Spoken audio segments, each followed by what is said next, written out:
the Vietnam War, a conflict etched in memory, a war that left an indelible mark on history and on the hearts of those who lived through it. It was a war fought not just on the ground, but in the very soul of a nation, a jungle battlefield unlike any other. The dense, almost impenetrable foliage created a natural fortress, a labyrinth of green that could swallow entire battalions whole. Imagine the air thick with humidity, so dense it felt like you were breathing through a wet cloth. The heat was oppressive, sapping the strength of even the most seasoned soldiers. The sun, a distant memory through a dense canopy of leaves. Its light barely penetrated the thick layers of foliage, casting the jungle floor in perpetual twilight, the ground soft and damp, teeming with unseen life. Every step was a struggle, every movement a battle against the elements. The jungle was alive, and it was relentless. This was the reality for soldiers on both sides. They faced not only each other but also the unforgiving environment that surrounded them. The jungle was more than terrain, it was an adversary. It tested their endurance, their willpower, and their very sanity. It could conceal, it could disorient, and it could kill. The thick foliage provided perfect cover for ambushes, turning every step into a potential death trap. The dense foliage swallowed sound, making every rustle of leaves a potential threat. The jungle was a symphony of danger where silence could be as deadly as noise. The jungle was a place of shadows and whispers. It was a realm where the line between friend and foe blurred, and where the unseen enemy was always lurking. It was a place where the enemy could be inches away, invisible, silent, and deadly. The jungle demanded constant vigilance, for a moment's lapse could mean the difference between life and death. For American soldiers, trained for conventional warfare, this alien environment bred fear and uncertainty. They were far from home, in a land that seemed to conspire against them at every turn. This was the perfect breeding ground for a new kind of warfare. The Viet Cong used the jungle to their advantage, employing guerrilla tactics that confounded and demoralized their opponents. This was the battleground of the Viet Cong. They knew the terrain intimately, and they used it to wage a war of attrition, a war that tested the limits of human endurance and resolve. The American soldiers called them Victor Charlie, or simply Charlie. These names were uttered with a mix of frustration and fear, as the enemy seemed to blend seamlessly into the dense, unforgiving landscape of Vietnam. But the most fitting name was the one whispered with fear and respect: the ghosts of the jungle. These elusive fighters seemed to materialize out of nowhere, striking swiftly and then vanishing back into the thick foliage. The ghosts of the jungle. The dense, misty jungles of Vietnam were their domain, a place where they held the upper hand. The eerie landscape, shrouded in fog, was both a shield and a weapon for these invisible warriors. The Viet Cong, masters of their environment, they were rarely seen but always felt. Their presence was a constant, haunting reminder of the unseen dangers lurking in every shadow. Their secret, an intricate network of tunnels carved deep into the earth. These tunnels were not just simple hideouts, they were a sophisticated system that allowed the Viet Cong to move undetected and launch surprise attacks. These weren't mere trenches, they were underground cities, complete with living quarters, hospitals, and command centers. These subterranean labyrinths were a testament to the Viet Cong's ingenuity and determination. Hidden from the sky, they stretched for miles, connecting villages, supply caches, and fighting positions.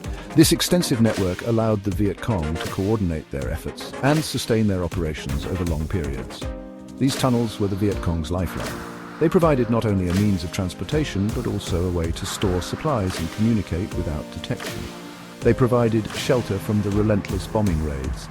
When the surface was too dangerous, the tunnels offered a sanctuary, protecting the fighters and civilians alike from the devastation above.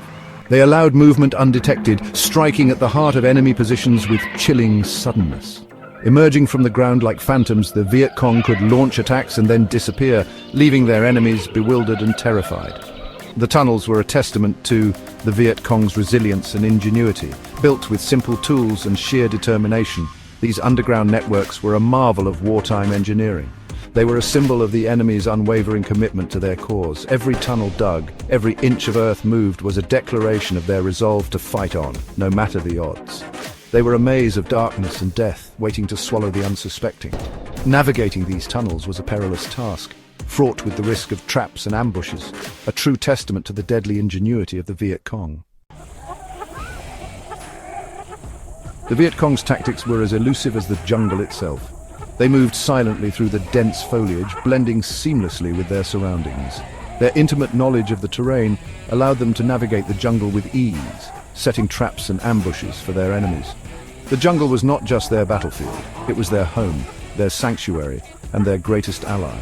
They were masters of guerrilla warfare, relying on hit-and-run attacks, ambushes, and sabotage. These tactics were designed to confuse and demoralize their opponents. The Viet Cong would strike swiftly and then disappear into the jungle, leaving their enemies disoriented and vulnerable. Their ability to strike without warning and vanish just as quickly made them a formidable foe. Their knowledge of the terrain and the tunnels gave them a decisive advantage. The extensive network of tunnels allowed them to move undetected, transport supplies, and launch surprise attacks. These tunnels were often hidden beneath the jungle floor, invisible to the untrained eye. They provided the Viet Cong with a safe haven from which to plan and execute their operations. They would appear as if from thin air, unleashing a torrent of gunfire, catching their enemies off guard. The element of surprise was their greatest weapon, and they used it to devastating effect. The suddenness of their attacks left their enemies with little time to react, creating chaos and confusion on the battlefield, and then vanish back into the foliage. Their ability to disappear so quick for their attacks, leaving behind confusion and casualties. The aftermath of their attacks was often devastating, with damaged equipment and wounded soldiers left in their wake. The Viet Cong's guerrilla tactics took a heavy toll on their enemies, both physically and psychologically. This unpredictable, unconventional warfare chipped away at the morale of the American troops. The constant threat of ambush and the inability to engage the enemy in a traditional battle left the soldiers feeling vulnerable and demoralized. The psychological impact of the Viet Cong's tactics was profound, creating a sense of fear and uncertainty among the American troops. It fostered a sense of vulnerability, a constant fear of the unseen enemy lurking in the shadows, waiting to strike. The Viet Cong's guerrilla warfare tactics created an environment of perpetual tension and anxiety, making it difficult for the American soldiers to ever feel truly safe. This relentless pressure took a significant toll on their mental and emotional well-being, further weakening their resolve. Life in the tunnels was harsh. Air was scarce, thick with humidity and the stench of human waste. Sunlight was a distant memory, yet the Viet Cong endured. They dug and lived in these subterranean communities, showing remarkable resilience. Families sought refuge in the tunnels during bombing raids. Soldiers slept, ate, and planned their next move. Hospitals, kitchens, even schools were carved into the earth. Life, though difficult, found a way. The tunnels were more than just hiding places. They were a testament to the Viet Cong's determination. They were a symbol of resistance against a technologically superior force. They were a subterranean world, where survival itself was a victory.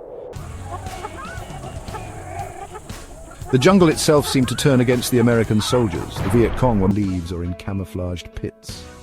Tripwires connected to grenades or explosives lurked in the undergrowth. Even discarded cans were repurposed, turned into deadly booby traps. These traps weren't just about inflicting casualties, they were psychological weapons designed to break the enemy's spirit. Each step forward became a gamble, amplifying the tension and fear within the American ranks. Section 6. Fear and Uncertainty. The psychological war underground, the unseen enemy, the ever-present threat of traps. The knowledge that the ground itself could conceal death. The psychological toll on American soldiers was immense. The jungle, once a source of awe, became a symbol of dread. Every shadow held the potential for an ambush. Every step could trigger a hidden trap. The constant pressure eroded morale, fueling fear and paranoia. The Viet Cong understood the power of fear. They knew that a terrified enemy was a vulnerable enemy. Their tactics weren't just about inflicting physical casualties. They were about breaking the enemy's will to fight. Section 7. Tunnel Rats, the American response. Faced with this subterranean enemy, the Americans had to adapt. They formed specialized units called tunnel rats.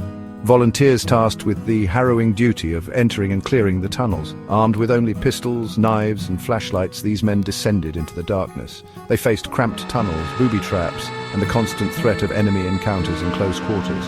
It was a terrifying and claustrophobic experience. The air was thick with humidity and the stench of decay. The darkness was absolute, broken only by the beam of their flashlights. The tunnel rats were the bravest of the brave, facing their fears in the bowels of the earth. Section 8. A legacy of resistance, the tunnel's impact on the war.